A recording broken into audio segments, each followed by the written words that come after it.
Hello guys, हमारे channel पर आपका स्वागत है। अगर आपको वीडियोस पसंद आ रही हैं तो प्लीज़ लाइक करें, कमेंट करें और शेयर करें। अगर आपने चैनल को अभी तक सब्सक्राइब नहीं किया है तो प्लीज़ चैनल को सब्सक्राइब करें। मारवा हाउस सीक्रेट अंडरग्राउंड। काफ़ी लंबे समय तक लगातार जागे रहने के बाद भी भूमि को ज़्यादा देर तक नींद नहीं आती। उसके दिमाग में सिर्फ और सिर्फ सच की तह तक पहुंचने का फितूर था। सोने के ठीक 6 घंटे बाद उसकी हल्की सी नींद टूटती है और वह सचेत हो जाती है। उसे याद आता है कि उसके लिए कोई काम बेसब्री से इंतज़ार कर रहा है। वह झटके से उठकर बैठ जाती है। फिर उठकर फ्रेश होने के बाद वह सीधा अपने काम को अंजाम देने के इरादे से उन तीनों कैबिनों को चेक करती है और पाती है कि अभी तक वह तीनों अलग अलग कैबिन में बेहोशी की हालत में है। उनमें से किसी को भी होश नहीं आया है। अब वह अपना फ़ोन उठाकर सीधा प्रीति को फ़ोन करती है। प्रीति फ़ोन उठाती है। हाँ भूमि दी, बोलिए। भूमि पूछती है, तुम इस वक्त कहाँ पर हो? प्रीति जवाब देती है, मैं यहीं पर ही हूँ, सीक्रेट अंडरग्राउंड में ही लैब में काम कर रही हूँ। इतना कहने के बाद प्रीति 1 सेकंड रुकती है, लेकिन जब भूमि आगे कुछ नहीं कहती तब वह कुछ सोचकर आगे कहती है, भूमि दी, क्या आपको कोई ज़रूरी काम है? क्या वहाँ मेरी ज़रूरत है? अगर आपको मेरी ज़रूरत है तो मैं यह काम छोड़कर आपके पास आ सकती हूँ। अब भूमि बताती है, नहीं, कोई ऐसी इमरजेंसी नहीं है, पर फिलहाल तुम यह बताओ कि तुम्हें अपना काम पूरा करने में कितना वक्त और लगेगा। अब प्रीति अपने फ़ोन को अपने कान और कंधे के बीच में फंसाकर दोबारा से अपना काम शुरू कर देती है और उसके बाद भूमि को जवाब देती है, ज़्यादा नहीं, यह लगभग पूरा हो गया है। बस आधे या 1 घंटे में मैं इसकी रिपोर्ट्स लेकर आ जाऊंगी। अब भूमि कहती है, ठीक है, पहले तुम अपना काम पूरा कर लो, उसके बाद मिलते हैं। अभी मैं बस इतना जानना चाहती हूँ कि इन सबको होश कब आएगा। प्रीति जवाब देती है, मेरे हिसाब से अब इन्हें किसी भी पल होश आ सकता है। यह सुनने के बाद भूमि को थोड़ी तसल्ली मिलती है और वह कहती है, मैं तुमसे बाद में बात करती हूँ। प्रीति आगे कुछ कहना चाहती थी, लेकिन उससे पहले ही भूमि फ़ोन कॉल काट देती है। अब प्रीति अपने चेहरे से हैरानी के एक्सप्रेशन देती है और फ़ोन की स्क्रीन की तरफ देखती है। उसके बाद फ़ोन को वापस अपनी जेब में रख लेती है और एक बार फिर से अपने काम में व्यस्त हो जाती है। इतना कहने के बाद भूमि अपना फ़ोन नीचे कर लेती है और ठीक 15 सेकंड के बाद वह अनीका से मिलने का निश्चय करके सीक्रेट अंडरग्राउंड से बाहर जाने लगती है। करीब 10 कदम चलने के बाद उसे ख्याल आता है कि वह अंडरग्राउंड से बाहर नहीं जा सकती। यह ख्याल आते ही वह वापस पीछे की तरफ घूम जाती है और अपना एक हाथ अपनी कमर पर रख लेती है और दूसरे हाथ में पकड़े हुए फ़ोन को अपने माथे से लगाती है और फिर कुछ देर तक इसी तरह खड़ी रहती है। अचानक से कुछ तय करने के बाद वह अपना फ़ोन नीचे करते हुए अनीका को मैसेज करती है, मैं तुमसे अभी मिलना चाहती हूँ। अब तक अनीका अपना काम पूरा करके अपनी सीक्रेट रिसर्च लैब से वापस आ चुकी थी। वापस आने के बाद उसकी निगाहें सबसे पहले रोहित को ढूंढती हैं, लेकिन रोहित कहीं भी दिखाई नहीं देता, जिससे वह समझ जाती है कि रोहित अभी तक वापस नहीं आया है। अब अनीका जैसे ही अपना सामान अलमारी में रखती है, ठीक उसी वक्त उसे अपने फ़ोन पर मैसेज की रिंग सुनाई देती है, जो कि उसे भूमि ने भेजा था। फ़ोन को हाथ में लेकर अनीका अपने बिस्तर के कोने पर जाकर बैठ जाती है और फिर मैसेज पढ़ती है। इसके बाद वह मैसेज का तुरंत ही रिप्लाई कर देती है, तुम वहीं रुको, मैं वहीं आती हूँ। इसके बाद भूमि कुछ सोचकर कौटिल्य के कमरे में झांकने के लिए चली जाती है। जब भूमि उसके कमरे का दरवाज़ा खोलती है तो देखती है कि कौटिल्य सामने ही बिस्तर पर सोया हुआ था। उसने दरवाजे की ओर चेहरा करके करवट ली हुई थी, मतलब उसका चेहरा दरवाजे की तरफ ही था। कौटिल्य का चेहरा देखकर भूमि के चेहरे पर प्यारी सी मुस्कान आ जाती है, लेकिन जैसे ही दरवाज़ा खुलने की आवाज़ होती है, कौटिल्य भी अपनी आंखें खोलकर उसी ओर देखता है। भूमि को एहसास होता है कि उसके दरवाज़ा खोलने की वजह से कौटिल्य की नींद खराब हो गई है। अब भूमि अपने एक कान को हाथ लगाते हुए कह देती है, आई एम सॉरी, सो जाओ, मैं सिर्फ चेक कर रही थी कि तुम क्या कर रहे हो। भूमि को इस तरह अपने कमरे में मुस्कुराकर झांकते हुए देखकर कौटिल्य को अच्छा लगता है। अब कौटिल्य सीधा लेटते हुए अपना चेहरा छत की ओर कर लेता है और फिर आंखें बंद करके मुस्कुराते हुए कहता है, नींद में इंसान सोता ही है, इसमें देखने जैसा क्या है। लेकिन मुझे अच्छा लगा कि तुम मेरी जासूसी करने आई। मेरी शाम की शुरुआत तुम्हारे जागने से हो रही है। It's a good sign. अब भूमि कहती है, तुम्हें अभी जागने की कोई ज़रूरत नहीं है। मैं जा रही हूँ, आराम से सो जाओ। जब नींद पूरी हो जाए तब आ जाना। भूमि अभी तक भी दरवाजे को पकड़े हुए ही खड़ी थी। भूमि के ऐसा कहते ही कौटिल्य करवट लेता है और अपने सिर को अपने हाथ की हथेली पर रख लेता है। फिर भूमि के चेहरे की तरफ देखते हुए कहता है, तुम जाग गई हो, इसका मतलब यही है कि मेरे जागने का भी टाइम हो गया है। सब ठीक तो है ना? भूमि पूरे कॉन्फिडेंस से जवाब देती है, मैंने कहा ना, सो जाओ। फिर बिना एक पल रुके आगे कहती है, मुझे यहाँ से चले जाना चाहिए, तभी कहीं जाकर तुम अपनी नींद पूरी करोगे। इतना कहकर भूमि तेजी से दरवाजा बंद करके वहां से लौट जाती है। भूमि के ऐसा करते ही कौटिल्य झट से उठकर बैठ जाता है, लेकिन भूमि को जाने से रोक नहीं पाता। फिर वह अपने पास में रखा हुआ तकिया उठाकर अपनी गोद में रख लेता है और मुस्कुराते हुए दरवाजे की तरफ देखने लगता है। जब भूमि वापस अपनी जगह पर पहुंचती है तो सामने से अनिका को आते हुए देखती है। ठीक इसी वक्त अनिका को भूमि के पीछे की तरफ से कौटिल्य आते हुए दिखाई देता है। अनिका उन दोनों को देखकर चलते चलते ही कहती है, क्या बात है, तुम दोनों एक साथ? तुम लोग सोए नहीं हो या नींद ने ही तुम लोगों से रिश्ता तोड़ लिया है? वैसे अच्छी नींद लेने से दिमाग अच्छी तरह काम करता है। भूमि को कौटिल्य के पीछे से आने का कोई आभास नहीं था। अनिका का दोनों शब्द सुनकर वह पीछे की तरफ मुड़कर देखती है। कौटिल्य को वहां पाकर वह मुस्कुराकर कौटिल्य को अपने चेहरे से हाव भाव दिखाकर नाराजगी दिखाती है, जैसे कि वह कह रही हो कि तुम्हें अभी उठने की कोई ज़रूरत नहीं थी। अब अनिका मुस्कुराते हुए आगे बढ़ जाती है और जाकर वहां मौजूद सोफे पर बैठ जाती है। अनिका को ऐसा करते हुए देखकर भूमि भी आगे बढ़कर उसी के पास जाकर बैठ जाती है। अब अनिका कौटिल्य को भी वहां बैठने के लिए अपने हाथ से इशारा कर देती है। कौटिल्य भी इन दोनों को ज्वाइन कर लेता है। भूमि कहती है, तुम मुझे यह बताओ कि उनकी बेहोशी कैसे तोड़ी जाए। मुझे इन तीनों से बहुत सारे सवालों के जवाब चाहिए। फिर एक पल के लिए खामोश रहने के बाद अनिका से कहती है, और मुझे यह बताओ कि तुम इतनी रिलैक्स कैसे हो सकती हो। इन सवालों के चलते मेरी नींद उड़ गई है। अब अनिका के चेहरे पर हल्की सी मुस्कान दिखाई देती है और वह भूमि से कहती है, अच्छा, पहले तुम बताओ बताओ अपने सवालों को लेकर तुम क्यों परेशान हो? मुझे परेशानी जैसी कोई बात दिखाई नहीं दे रही है।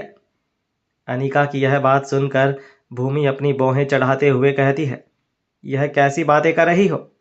तुम्हें परेशानी की कोई बात दिखाई क्यों नहीं दे रही?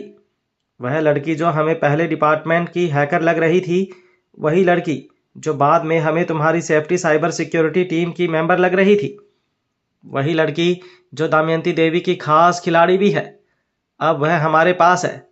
लेकिन वह जो एक लग रही थी, वह एक नहीं बल्कि दो हैं। अब सवाल यह है कि इन दो में से वह एक कौन सी है? यह कैसे पता चलेगा कि किससे सच उगलवाना है? अनिका भूमि की बातों को एकटक होकर सुन रही थी। वह देख पा रही थी कि भूमि की बातें सुनने में कितनी गोल गोल लग रही हैं, जो इस बात का साक्ष्य थी कि इस विषय को लेकर भूमि कितना परेशान है। इतना कहने के बाद भूमि अपने दोनों हाथ अपने कानों के ठीक ऊपर सिर पर रखते हुए आगे कहती है, एक ने पुलिस डिपार्टमेंट ज्वाइन किया है और दूसरी ने दमयंती देवी की सेना को।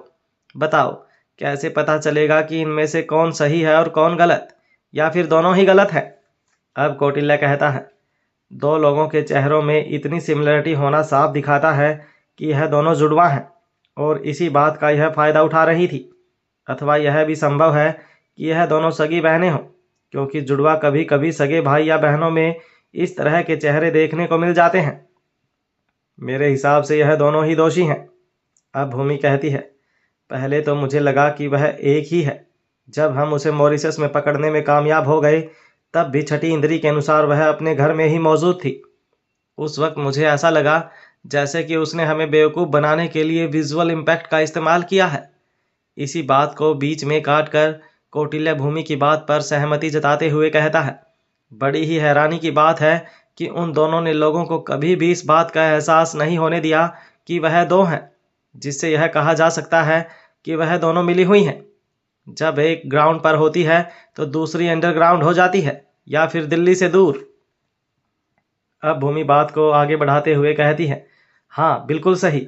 इसलिए जब छठी इंद्री ने कहा कि उसे 100% भरोसा है कि वह अंदर ही है और उन्होंने उसे छूकर भी देखा है, तब मुझे लगा कि ज़रूर कोई दूसरी लड़की है और निपुण मीणा की वास्तविकता को छुपाए रखने के लिए उसने मास्क लगाए हुए हैं। लेकिन प्रीति ने अच्छे से चेक किया है, वह उसका असली चेहरा है। अब मेरे मन में सवाल यह भी है कि इन दोनों की सभी क्वालिटी एक जैसी हैं, या इनमें से कोई एक ही ऐसी है जो काबिल होने के साथ साथ क्रिमिनल भी है और बाकी सभी कारनामों को अंजाम देती है। इतना कहने के बाद भूमि चुप हो जाती है और कुछ सोचने लगती है। कौटिल्य भी इसी विषय पर मन ही मन विचार मंथन में लगा था, जबकि अनिका दोनों को शांत भाव से देख रही थी।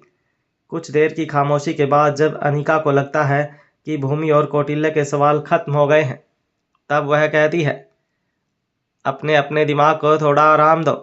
यह तभी तक सोचने का विषय था जब तक कि यह दोनों सभी को बेवकूफ़ बनाने में कामयाब थीं। अब उन दोनों का सच तुम्हारे सामने है और छुपा हुआ सच उगलवाने की देर है। फिलहाल क्योंकि वह दोनों तुम्हारे कब्जे में है, इसलिए अब दिमाग नहीं, हाथ चलाने की बारी है। ठीक इसी वक्त प्रीति वहां आ पहुंचती है और कहती है, और जहां तक उनकी बेहोशी की बात है तो भूमि दी, मैं उसे अभी दूर किए देती हूँ। वैसे भी वह तीनों बहुत सो चुकी हैं, उनके जागने का वक्त हो गया है। लौटते हुए बच्चे दिल्ली। इससे पहले कि सिक्योरिटी गार्ड वापस जाने के लिए रास्ता बना पाते, उससे पहले ही 2 ही पल में हर तरफ धुआं धुआं दिखाई देने लगता है। जिससे पहले हवन सामग्री जैसी सुगंध आ रही थी और उसके तुरंत बाद यह महक किसी और तरह की गंध में बदल जाती है। रुद्रमा देवी जो साध्वी का रूप लेकर बैठी थी, उसके एक इशारे पर उसके साथ मौजूद स्त्रियों की मंडली अपनी अपनी जगह से उठती हैं और कई कई कदम दूर तक फैल जाती हैं। अपने अपने हाथ में मिट्टी का पात्र लेकर सभी और वायु शुद्ध करने के लिए गूगल धूप को एक गत्ते की मदद से चारों तरफ फैलाने लगती हैं। वह सभी गाड़ियों के पास झुककर बैठते हुए बड़ी ही होशियारी से उस धुएं को गाड़ियों की एयर कंडीशनर के रास्ते के द्वारा अंदर भी पहुंचा देती हैं। अब तक रुद्रमा देवी यह बात अच्छी तरह समझ चुकी थी कि मारवा की सिक्योरिटी से 2-2 हाथ करने में कोई समझदारी नहीं है। यहाँ बल नहीं, केवल छल ही है जो काम आएगा और उसे विजय दिलाएगा। इसी के तहत उसने योजना बनाई और उस पर अमल किया। इससे पहले कि सिक्योरिटी गार्ड उन्हें रोक पाएं या कुछ समझ पाएं, उन सभी का दिमाग एकदम शांत हो जाता है। यह खुशबू ऐसे मंत्रमुग्ध करने वाली थी कि दिमाग ही नहीं, शरीर भी एकदम ढीला पड़ जाता है। आंखें स्थिर हो जाती हैं, मन मोह माया से दूर होकर एकदम एकाग्र हो जाता है। ना कुछ सोच पाता है और ना ही किसी को कुछ करने की इच्छा होती है। यहाँ तक कि सभी के शरीर की हलचल भी पूरी तरह से जा चुकी थी। सभी अपनी अपनी जगह पर मूर्तिवत हो जाते हैं, जबकि उनमें से कुछ बेहोश होकर अपनी अपनी जगह पर लुढ़क जाते हैं। सिर्फ सिक्योरिटी गार्ड्स ही नहीं, बल्कि आसपास मौजूद सभी लोगों का यही हाल था। जैसे ही वह धुआं गाड़ियों के अंदर प्रवेश करता है, वैसे ही अलेक्जेंडर कहता है, इस हवा में हाइड्रोजन साइनाइड का कंपोनेंट है।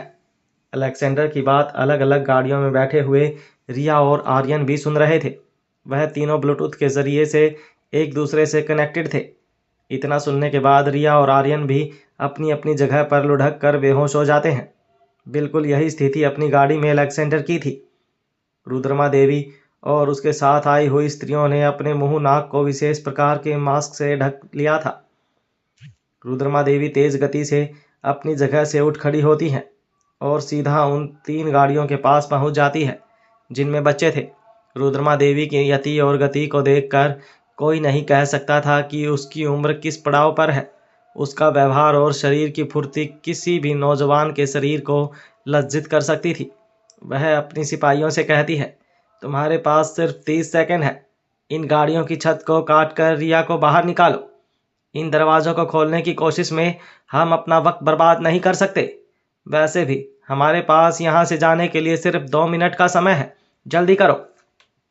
यह सुनते ही कुछ स्त्रियां छलांग लगाकर गाड़ियों की छत पर चढ़ जाती हैं और अपनी कमर से लेज़र नाइफ निकाल कर उसे काटने लगती हैं।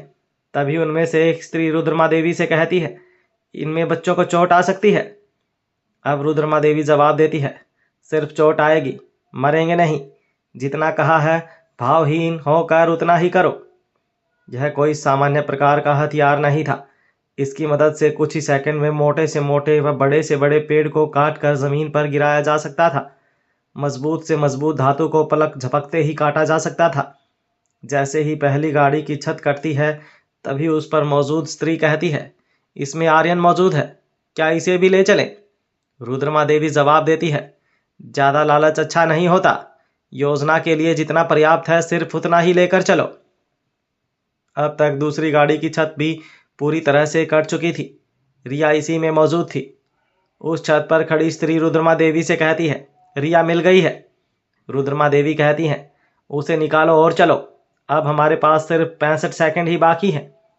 वह स्त्री नीचे झुकती है और अपनी साथी की मदद से रिया को बाहर निकाल लेती है। पलक झपकते ही वह सभी वहां से दौड़ पड़ती हैं। इधर जैसे ही सिक्योरिटी गार्ड और वहां मौजूद बाकी लोगों की मूर्छा टूटती है, तो उनकी आंखों के सामने से साध्वी और उनकी शिष्याएं सभी गायब हो चुकी थी। लोग पहले तसल्ली करते हैं कि उनका कोई सामान गायब तो नहीं हुआ। जब उन्हें अपना सब कुछ सही सलामत मिलता है, तो वह जय जयकार करने लगते हैं कि साध्वी अपनी शिष्यों के साथ अंतर्ध्यान हो गई। जबकि सिक्योरिटी गार्ड्स की स्थिति ऐसी थी कि काटो तो खून नहीं। अलेक्जेंडर और आर्यन सुरक्षित थे, लेकिन रिया का कहीं कोई पता नहीं था। उधर 2 मिनट से भी कम समय में रुद्रमा देवी अपनी तैयारी के अनुसार रिया को लेकर हेलीकॉप्टर तक पहुंच जाती है। वह बेहोश रिया को अपनी गोद में लेकर हेलीकॉप्टर में सवार होकर कुछ क्षेत्रीय साथियों के साथ कुछ ही पलों में हवाई हो जाती है। मारवा हाउस। इधर प्रीति के हाथ में रिपोर्ट्स थीं। वह अनीका के साथ इस पर डिस्कशन करना चाहती थी कि ठीक इसी वक्त अनीका के फ़ोन पर इंचार्ज सिक्योरिटी गार्ड की कॉल आती है। अनीका जैसे ही फ़ोन उठाती है, उसे दूसरी तरफ से कांपती हुई आवाज़ सुनाई देती है। इंचार्ज सिक्योरिटी गार्ड कहता है, I am so sorry madam, हम कुछ नहीं कर पाए। हम कुछ समझ पाते उससे पहले ही यह सारी घटना घट गई। हमें यह भी नहीं पता कि अचानक से हमें क्या हुआ था। गार्ड की गोल गोल बातें सुनकर अनीका कुछ समझ नहीं पाती, इसलिए वह उससे कहती है, पहले तुम शांत हो जाओ और उसके बाद ठीक से बताओ कि क्या कहना चाहते हो। अनीका की यह बात सुनने के बाद इंचार्ज सिक्योरिटी गार्ड विस्तार से सारी घटना कह सुनाता है।